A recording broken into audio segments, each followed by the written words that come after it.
Hello, हाय, good evening students. कैसे हैं आप सब? आई होप आप सब अच्छे होंगे, पढ़ाई भी आपकी अच्छी चल रही होगी। बच्चों, ये मैंने आपको इसके पहले रिसर्च या शोध के बारे में बताया था कि शोध क्या होता है, अनुसंधान क्या है, इसकी परिभाषा क्या है, उद्देश्य क्या है, इसका कार्य क्षेत्र क्या है। ये मैंने आपको इसकी पहली क्लासेस में बताया था। उसी को मैं आज आगे कि आप जो है शोध के जो चरण हैं इनको मैं आज समझाऊंगी थोड़ा सा, कि आप किसी भी शोध का प्रारूप कैसे तैयार कर सकते हैं, उस चरण के बारे में बताएंगे। और ये बहुत ही इम्पोर्टेंट टॉपिक है, नेट एग्जाम में तो आता ही है, मैंने बताया था, लेकिन ये आपके पीजी के लिए, आपके पोस्ट ग्रेजुएशन में ये एक पूरा पेपर ही है जो शोध पर है और ये एग्जाम में पूछे जाने वाले क्वेश्चन हैं। तो उसको लेते हुए भी हम आज ये क्लास लेकर आए हैं कि आप इसको पढ़िए। और इसके साथ साथ जो आपकी नई शिक्षा नीति आई है उसमें भी आपका यूजी, आपके पीजी, इसमें फाइनल ईयर्स में जो है शोध का एक टॉपिक ही रख दिया गया है, जिसमें एक बच्चे को लघु शोध के तरह एक प्रोजेक्ट बनाना है और उस पर बच्चे को कार्य करना है। तो अगर आपके ये सिलेबस में है तो ये बहुत अच्छा टॉपिक है, जिससे आप इस चीज़ को समझ सकते हैं कि एक शोध के प्रारूप को आप कैसे तैयार कर सकते हैं, क्योंकि इसके बिना जो आपका शोध कार्य पूरा ही नहीं हो सकता। और विषय तो वही है, तो हर जगह ये पूछा जाता है, इसके चरण पूछे जाते हैं, शोध क्या है, इसकी परिभाषा क्या है, उसके उद्देश्य क्या है, ये सब चीज़ें बहुत बार बार देखने को मिलती हैं। तो इसके पहले जो मैंने आपको शोध या अनुसंधान के बारे में बता दिया था, आज मैं उसी चीज़ को फिर से थोड़ा सा रिपीट करती हूँ। शोध या अनुसंधान क्या है, मैंने बताया था, इसको रिसर्च कहते हैं। रिसर्च मतलब किसी चीज को पुनः या बार बार किसी चीज की खोज करना, जिसके बारे में पहले से जानकारी है, वो हो गया आपका शोध। ठीक है, जो हमारे पास है उसको फिर से उसके बारे में, क्योंकि व्यक्ति एक जिज्ञासु प्राणी है, ये भी मैंने बताया था, वह उस पर विचार करता है, उस पर खोज करता है और एक नए रिजल्ट को जो वैज्ञानिक विधि से प्राप्त किया जाता है, नए रिजल्ट को प्राप्त होता है, करता है, ये शोध है। तो मतलब शोध मतलब क्या होता है? एक नया ज्ञान। एक नया ज्ञान, कोई भी व्यक्ति जब शोध करता है तो वो एक नए ज्ञान की ओर जाता है, एक नई खोज की ओर जाता है, एक नए ज्ञान को प्राप्त करता है। ठीक है, और आपको ये बता दें, जब भी कोई शोध करे, कोई भी शोध तो न्यूट्रल, मतलब आपको इस तरह नहीं कि मुझे बहुत कुछ पता है इसके बारे में या कुछ ऐसा नहीं।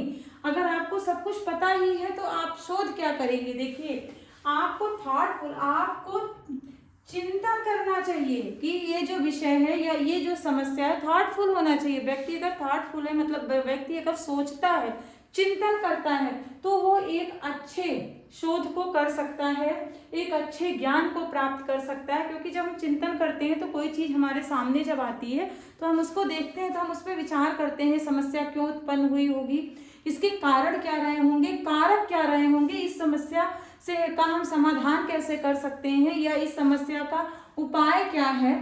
ठीक है, तो व्यक्ति चिंतन करता है, और जब व्यक्ति चिंतन करता है किसी भी चीज का, आप देखिए, जब व्यक्ति किसी भी चीज का चिंतन करता है तभी वह उसके एक अच्छे प्रारूप को तैयार करता है और एक अच्छी परिकल्पना का निर्माण करता है और एक अच्छी खोज उसके सामने आती है। वो चाहे आपके घर से रिलेटेड है या आपके शिक्षा से रिलेटेड है या बाहर से रिलेटेड है, लेकिन उसके लिए आपका थॉटफुल होना या आपका चिंतनशील होना बहुत जरूरी है। ऐसा नहीं कि अगर जो आप पहले से ही कहते मुझे ये पता है, मुझे चीज, तो आप उस पर विचार कर ही नहीं पाएंगे। ठीक है, आपके दिमाग में उसके संदर्भ में विचार आएंगे ही नहीं। तो एक शोध के लिए, एक नए ज्ञान के लिए, एक खोज के लिए ये जरूरी है कि आप अपने मस्तिष्क को शांत रखें और देखें कि जिस विषय पर, जिस भी विषय में जो आपका विषय हो या जिस विषय पर आप तैयार कर रहे हो, उस विषय के बारे में आप आगे चिंतन करिए कि यह कैसे। देखिए, इसके पहले भी मैंने बताया था कि कोई भी खोजें हुई तो व्यक्ति निश्चित है उस पर चिंतन किया होगा, वह सोचा होगा ये समस्या कैसे आई, इस समस्या से हम कैसे बाहर निकल सकते हैं। तो वही चीज है, जब व्यक्ति चिंतन करता है तभी वह आगे निकलता है। देखिए, एक छोटी सी परिभाषा फिर से हम आज बता देते हैं, जिससे आपको थोड़ा सा क्लियर हो जाए। जेम्स ड्रेवर जी के अनुसार किसी क्षेत्र में ज्ञान अथवा सत्यापन हेतु की जाने वाली क्रमबद्ध खोज को शोध कहते हैं। किसी भी क्षेत्र में, यही मैं बता रही हूँ, किसी भी क्षेत्र में ज्ञान अथवा सत्यापन हेतु, मतलब ज्ञान प्राप्ति के लिए या सत्यापन हेतु, मैंने क्या बताया, खोज करना, लेकिन क्रमबद्ध हो और सत्यापित हो, वैध हो, ऐसी ही खोजें मान्य रखती हैं। तो सत्यापन हेतु की जाने वाली क्रमबद्ध खोज, क्रमबद्ध, एक सीरियल हो, एक निरंतरता हो, एक क्रमबद्धता हो, ऐसा नहीं कि आपने थोड़ा सा किया फिर छोड़ दिया, थोड़ा सा नहीं, एक क्रमबद्धता हो, एक क्रमबद्धता हो, उसको हम शोध कहते हैं। तो शोध क्या है, फिर से समझिए, एक वैज्ञानिक विधि है जिसमें कोई समस्या होती है, जिसमें बार बार पुनः व्यक्ति विचार करता है जो पहले से हमारे समक्ष है, और उस पर हम चिंतन करते हैं और एक नए वैज्ञानिक विधि से प्राप्त एक रिजल्ट को प्राप्त करते हैं जो सत्यापित होता है, जो क्रमबद्ध प्रारूप में होता है और जो एक अच्छा रिजल्ट हमको देता है। ठीक है, आई थिंक आपको समझ आ रही होगी, है ना। अगर आपको समझ आ रहा है या समझ नहीं भी आ रहा है तो मैं बार बार कहती हूँ आप नीचे कमेंट करिए, आप कमेंट करिए, जो नहीं समझ में आ रहा तो उसका आंसर मैं दूंगी। और बेटा ये आप लोग के लिए बहुत ही इंपॉर्टेंट चैप्टर है, ठीक है। कंपटीशन एग्जाम के साथ साथ हम जो भी सिलेबस आपको पढ़ा रहे हैं वो आपके यूजी पीजी लेवल का भी है, और इस समय एग्जाम चल रहे हैं, इसको देखते हुए आप इसको पढ़िए, और आगे आपको शोध के लिए जो उसमें लघु शोध भी ऐसा जो भी बनाना रहेगा उसमें आपको सहायता मिलेगी, साथ में आपका सिलेबस भी तैयार होता रहेगा। ठीक है, अब इसके चरण पर आ जाइए कि शोध के चरण क्या है। मैंने बताया कि इसके पहले का हम बता चुके हैं, आज इसका आपको चरण देखना है। तो पहला चरण क्या है, समस्या का चयन। ठीक है, देखिए मैं पहले चरण आपको बता देती हूँ, 7 चरण है। समस्या का चयन, परिकल्पना का निर्माण, शोध का प्रारूप, ठीक है, प्रदत्तों का एकत्रीकरण, प्रदत्तों का समानीकरण या विश्लेषण, निष्कर्ष और रिपोर्ट लेखन। ठीक है, आप इसको नोट कर सकते हैं, मैं फिर से पढ़ दे रही हूँ और बता दे रही हूँ, अभी मैं इसको डिटेल करूंगी। पहला है चरण में समस्या का चयन, दूसरा परिकल्पना का निर्माण, तीसरा शोध प्रारूप, चौथा प्रदत्तों का एकत्रीकरण, पांचवा प्रदत्तों का समानीकरण या विश्लेषण, छठवां निष्कर्ष और सातवां रिपोर्ट लेखन। ओके, आई थिंक आपने नोट कर लिया होगा।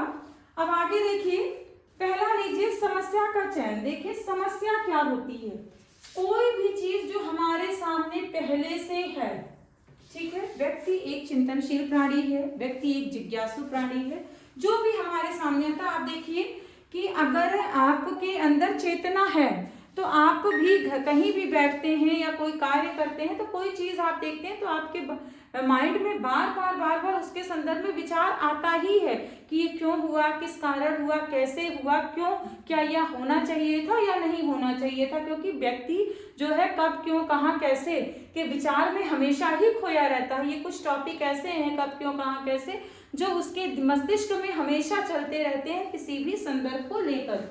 तो ये जैसे किसी भी विषय, जैसे जो भी सब्जेक्ट आप पढ़ते हैं उसमें कोई टॉपिक आता है, जैसे आपको शोध ही करना है तो आपको लगता है ये समस्या कहाँ से आई होगी। जैसे मैंने पोषण में आपको पढ़ाया एक छोटी सी चीज की, बहुत से पोषक तत्वों की खोज की गई, बहुत सी तरह की बीमारियां आई, कुपोषण देखने को मिला, अति पोषण देखने को मिला, अल्प पोषण देखने को मिला। तो जैसे किसी भी क्षेत्र में एनी वन, किसी का नाम क्या, किसी एनी वन, किसी भी क्षेत्र में कोई जाता है, ठीक है, तो वो देखता है कि एक ही तरह की बीमारियां इस क्षेत्र में व्याप्त हैं। जैसे ये देखता है बच्चों से संबंधित बीमारियां व्याप्त हैं, पैर कमजोर हैं, आंखें निकली हैं, शरीर ऐसे है, सूखे हैं, या कोई भी ऐसी चीज, तो उसके दिमाग में ये चीज आती है ना, क्या ऐसी चीज है जो इस क्षेत्र में लगभग अधिकांश बच्चों में है, जो बच्चे इतने कमजोर हैं। या किसी व्यक्ति में, जैसे व्यक्ति एक देखता है कि एक प्रजाति या स्त्री या पुरुष या बच्चे कोई भी वर्ग ले लो, या ऑल ओवर सामान्य अधिकांश परिवारों में वह देखता है कि कुछ ऐसी बीमारियां हैं कि जो देखने को व्यक्ति ऐसे कमजोर है, व्यक्ति की आंख की रोशनी कम है, या व्यक्ति में कोई भी चीज की हड्डियां कमजोर हैं, तो क्यों है, तुरंत दिमाग में आता है ना कि हम इस क्षेत्र से यहाँ आए तो वहां के लोगों में तो ये समस्याएं नहीं थी, तो यहाँ के लोगों में ये समस्या क्यों हुई। ठीक है, तो व्यक्ति ये देखता है कि यहाँ के लोगों में, जैसे देखता है कि यहाँ पर ऐसी है, पोषण संबंधी समस्याएं हैं, या ऐसी क्यों हुई। ठीक है, तो वह मान लीजिए कि वह पोषण संबंधी, एक ऐसे ही समझ लीजिए पोषण संबंधी ही कोई एक समस्या को चुन लेता है कि यह यहाँ क्यों हुई, किसी एक टॉपिक को चुन लेता है, उसके लिए वह एक वैज्ञानिक विधि को चुनता है कि ऐसी समस्या हुई तो हमको इसको किस रूप से इससे बाहर आना है, ठीक है। और उसके लिए यह जरूरी होता है मुक्त रूप से सोचना। मुक्त रूप से मतलब हम जैसे बता रहे हैं ना, ये हम अपने माइंड के थॉट आपको बता रहे हैं, ऐसा नहीं कि हम कहीं लिखा हुआ आपको बता रहे हैं कि वहां गए होंगे, वहां ऐसा होता है। लेकिन जब भी आप मुक्त रूप से सोचेंगे तब भी आप किसी चीज की समस्या के बारे में सोच सकते हैं, ठीक है, सोच सकते हैं, उसके लिए एक सत्यापित एक अच्छा रिजल्ट दे सकते हैं। उसके लिए आपको चिंतनशील होना जरूरी है। तो आप जैसे देखें कोई भी एक समस्या इस क्षेत्र में है तो क्यों हुई, इसको कैसे दूर किया जा सकता है। जब आप क्यों कहाँ पे आएंगे तभी आप उसमें से एक समस्या को चुन सकते हैं। जैसे आपने चुना कि सब बच्चे ऐसे हैं, कुपोषित हैं, तो इनको क्या ऐसे दिया जाए कि जो इनका पोषण जो है सही ढंग से हो सके। तो ये हो गया। फिर दूसरा, ठीक है, ये हो गया। फिर दूसरा आपका जो चरण है परिकल्पना का निर्माण। परिकल्पना का निर्माण, परिकल्पना क्या होती है? देखिए परि शब्द कई बार आया है, पर्यावरण में भी आपने पढ़ा, यहाँ परिकल्पना में भी आप पढ़ रहे हैं। परि मतलब होता है चारों और कल्पना मतलब होता है चिंतन करना, ठीक है। जहां पर चारों ओर का चिंतन किया जाए तो परिकल्पना का निर्माण, यह समस्या, जैसी समस्या हम चुनते हैं उसके आधार पर ही हम एक अवधारणा बनाते हैं माइंड में, एक हाइपोथेसिस, एक प्रोफार्मा बनाते हैं अपने माइंड में, एक योजना बना लेते हैं कि इसके आधार पर ही हम कार्य करेंगे, जिससे हम इस चीज के बारे में जान सकें कि यह समस्या इस क्षेत्र में क्यों उत्पन्न हुई है। और उसके लिए हम एक अपना माइंड बिल्कुल से तैयार कर लेंगे, ठीक है, और उसके लिए चिंतन करेंगे, चारों ओर के एटमॉस्फेयर को देखेंगे कि हम इस समस्या के बारे में हम कैसे क्या चीज कर सकते हैं, क्या ऐसी योजना बना सकते हैं कि जिसके आधार पर हम कार्य करें, ठीक है। अब जैसे आपको किसी क्षेत्र पर कार्य करना है, वो कोई गांव है, कोई शहर है, वहां पर आप कैसे रहेंगे, कैसे वहां के लोगों से मिलेंगे, क्या क्या सामग्रियां आपको लगेंगी, कैसे कैसे चीजें आपको लगेंगी, जब तक आप कोई चीज ऐसे बनाएंगे नहीं तब तक आप उसका कार्य कैसे करेंगे, आप ही बताइए, नहीं कर सकते हैं ना। तो वही चीजें यहाँ पर बताई जा सकती हैं। इसके बाद है शोध का प्रारूप या अभिकल्प। प्रारूप या अभिकल्प क्या होता है? जिसको हम रूपरेखा भी कहते हैं। अभी मैंने क्या कहा, एक माइंड में देखिए यहाँ पर परिकल्पना का निर्माण किया, यहाँ शोध का प्रारूप बनाया, ठीक है। यहाँ पर इसका मतलब होता है योजना बनाना, रूपरेखा या एक अभिकल्प, ठीक है। इसमें एक कार्य विधि का हम रूपरेखा बना लेते हैं। देखिए कार्य विधि की रूपरेखा क्या है? कोई भी कार्य करने के लिए आपको पता है विधि होना जरूरी है, विधि या मेथड होना जरूरी है। कैसे? आप भोजन बनाते हो, ठीक है, आप लोग पढ़ रहे हो, आप में जो है पोषण भी है, आप में कुकिंग भी है, ठीक है। तो आप पढ़ते हो, सीधी सी बात है, आप घर में भी खाना बनाते हो, तो आप किसी चीज के बारे में तो पहले क्या करते हो, उसमें क्या क्या सामग्री लगेगी उसके बारे में पता करते हो कि इसमें क्या क्या सामग्री लगेगी, ठीक है।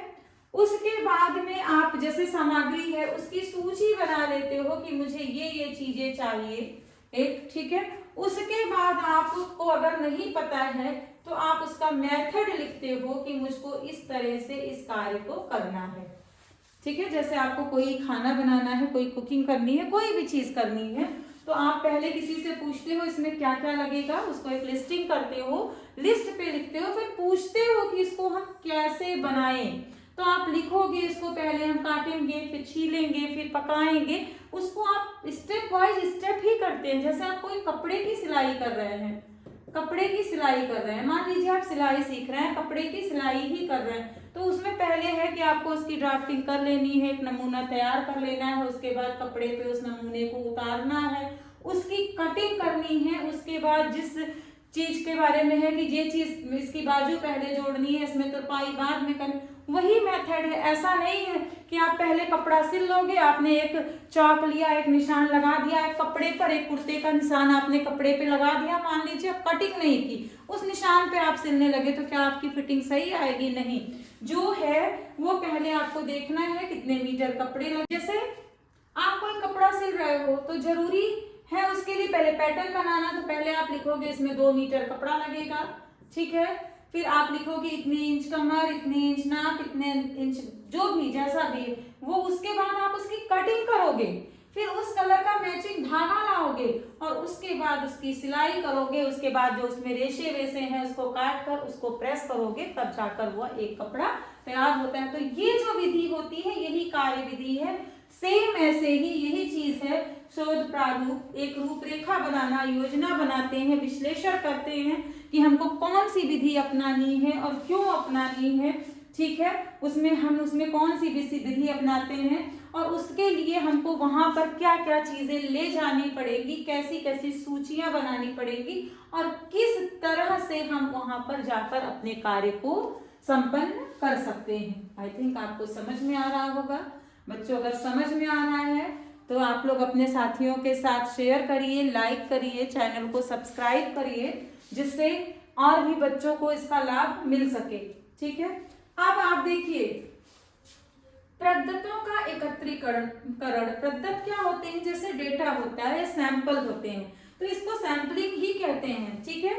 अब मैंने शोध का प्रारूप हमने बना लिया, ठीक है, नमूनाकरण। अब यहाँ पर उसका क्षेत्र क्या है, ठीक है, उसमें कितनी लागत आएगी, खर्चा आएगा, कितना समय लगेगा, ठीक है, कितना समय लगेगा, ठीक है, इसका हम अब कितना समय लगेगा, इन सब चीजों को हम देखते हैं और चयन करते हैं कि आसानी से रिसर्च पूर्ण हो सके। हम कोई ऐसा टॉपिक ले लें जिसका हम 20 साल तक हम शोध ही ना कर पाए, ठीक है, हम 20 साल तक उसके रिजल्ट को ही ना दे पाए, तो ऐसा मतलब पहले हमको माइंड तैयार करना है कि हमको कैसी, देखिए यहीं से आप देखिए माइंड तैयार करना है, समस्या कैसी है, उसमें हम योजना कैसे बना सकते हैं, उसमें हम किस कार्य विधि का प्रयोग कर सकते हैं, सब यहीं पर है आपका, ठीक है। और उसको हम किस क्षेत्र में ले जा सकते हैं, कितने दिन उस पर हम कार्य कर सकते हैं, कैसा हम उस पर रिजल्ट दे सकते हैं। अब आपको शायद समझ में आ रहा होगा कि हम क्या कहना चाह रहे हैं। समय की उपलब्धता कैसे, कोई भी चीज, जैसे देखिए एक एग्जांपल, जैसे शोध का ही मैंने कहा कि जैसे ये होता है कि वहां पर खुदाई में ये चीज मिला, हमारी बहुत सी पुरानी सभ्यताएं मिली, मूर्तियां मिले, बहुत से अस्त्र शस्त्र मिले, तो ये नहीं था कि वहां पर इसी चीज के लिए खुदाई हो रही थी कि यहाँ पर ये चीज मिलेगा नहीं मिलेगा। हो सकता है वहां पर कोई निर्माण कार्य चल रहा हो, कोई भी ऐसी चीज चल रही हो, खोज ऐसे ही तो होती है, निर्माण कार्य में कोई एक छोटी सी चीज उनको दिखी हो, जब वो छोटी सी चीज दिखी उनको, जैसे कोई भी दिख गई कि ये हड़प्पा समय की है, ये उस समय की है, कोई भी छोटी सी चीज उनको दिख गई और उनको लगा, पुरातत्व विभाग वाले ने उसको देखा कि नहीं ये तो इस तरह का है, तो उन्होंने वहां पर पुनः वही रिसर्च शुरू कर दी, फिर से खुदाई शुरू हुई। अब उसके अंदर और चीज और चीज और चीज, और उसका फिर जो है उसके बारे में अवलोकन किया गया, उसकी जांचें की गई, उस पर रिसर्च किया गया, उस पर काम किया गया, तब ये पता चला कि ये इस काल की है, ये इस युग की है, ये ऐसी है। अब आपको ऐसे नहीं कोई चीज हमारे सामने आ गई जो हम पढ़ रहे हैं, उस पर बहुत कार्य हुए हैं, बहुत से वैज्ञानिकों ने कार्य किए हैं, बहुत से लोगों ने उस पर कार्य किए हैं, तो वो आज हम लोग के समक्ष है। तो आपको समझ में आ रहा है, ठीक है। तो वही है सैंपलिंग, हम उससे रिलेटेड डाटा एकत्रित करते हैं। अब उसके लिए हम चाहे अवलोकन करें, चाहे साहित्य को लें, चाहे लोगों से मिलें, चाहे साक्षात्कार करें, देखिए बहुत सी विधियां हैं, जांच करते हैं, लोगों से जाकर मिलते हैं, फोन से वार्तालाप करते हैं, ऐसे सामूहिक लोगों से मिलते हैं, जिससे हम जो है उस क्रिया में आगे बढ़ सके, उसका विश्लेषण कर सके, उसको वर्गीकृत कर सके उनमें। और उसमें एक चीज और है, उसमें हम देखते हैं जब हम कई लोगों से मिलते हैं, साहित्य को भी लेते हैं, व्यक्तिगत भी मिलते हैं, साक्षात्कार भी करते हैं, अवलोकन तो उसमें जितने हमारे काम के सैंपल होंगे या डाटा होंगे उनको हम अपने पास रख लेते हैं। लेकिन जो हमको, जैसे हमारे पास बहुत ढेर सारे डाटा हैं, लेकिन इसीलिए हम लोगों से मिलते हैं, जो हमारे काम के होंगे उन डाटा को हम रख लेंगे, जो हमारे काम के नहीं है उन डाटा को हम फिर अपने रिसर्च के पार्ट से हटा देते हैं, ठीक है, समझ में आ गया। अब देखिए इसके बाद जो है निष्कर्ष, इतना सब करने के बाद हम एक निष्कर्ष पे निकलते हैं। एक निष्कर्ष होता है कि हम जो विश्लेषण कर लेते हैं कि जो डाटा हमें मिले हैं वो सही है और इस पर अपनी शोध प्रक्रिया को अब हम आगे निरंतर बढ़ा सकते हैं और उसके बाद ही हम रिपोर्ट लिखना शुरू करते हैं शोध पर। तो शोध का प्रारूप आपको समझ में मेरे ख्याल से आ गया होगा। मतलब शोध के चरण, पहला हमको समस्या का चयन करना है कि समस्या क्या है।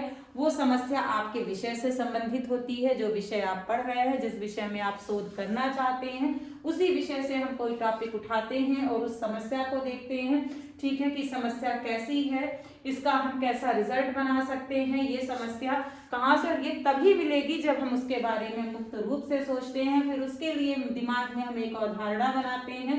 ठीक है, माइंड में एक प्रोफार्मा तैयार कर लेते हैं कि समस्या का हमें एक रिजल्ट देना ही देना है और किसके आधार पर देना है, उसी आधार पर हम कार्य करेंगे। फिर एक अभिकल्प या एक रूपरेखा तैयार करते हैं। ठीक है, जिसमें उसकी कार्यविधि होती है, उसकी सामग्री होती है, हर चीज को हम जो है उसमें एकत्र करते हैं और उसके हिसाब से कार्य करते हैं। फिर प्रदत्तों का एकत्रीकरण करते हैं जिसमें हम जांच करते हैं, उसमें अवलोकन करते हैं, लोगों से मिलते हैं, जो हमारे काम के डाटा होते हैं उनको हम अपने पास रखते हैं और जो डाटा हमारे काम के नहीं होते उनको हम हटा देते हैं। ठीक है, समझ में आ रहा है। फिर हम विश्लेषण करते हैं, वही मतलब एकत्रीकरण और विश्लेषण मैंने मिलाकर ही समझा दिया। ठीक है, फिर उसमें हम विश्लेषण करते हैं और संबंधित सारे डाटा को अपने पास रखते हैं। फिर एक निष्कर्ष पे पहुंचते हैं कि ये डाटा हमारे लिए सही है और उसके आधार पर हम कार्य कर सकते हैं और फिर उसके बाद हम एक अच्छी रिपोर्ट लेखन तैयार करते हैं जिसको हमारा शोध कहा जाता है। बहुत ही इंपॉर्टेंट टॉपिक है बच्चों। यहाँ मैंने शोध के चरण पढ़ाए, इसके आगे भी अभी शोध ही चलेगा क्योंकि बहुत इंपॉर्टेंट टॉपिक है ये। ठीक है, आई थिंक आपको समझ में आ रहा होगा। जो समझ में आ रहा है तो अपने साथियों के साथ आप इसको शेयर करिए, नोट करिए, लिखिए।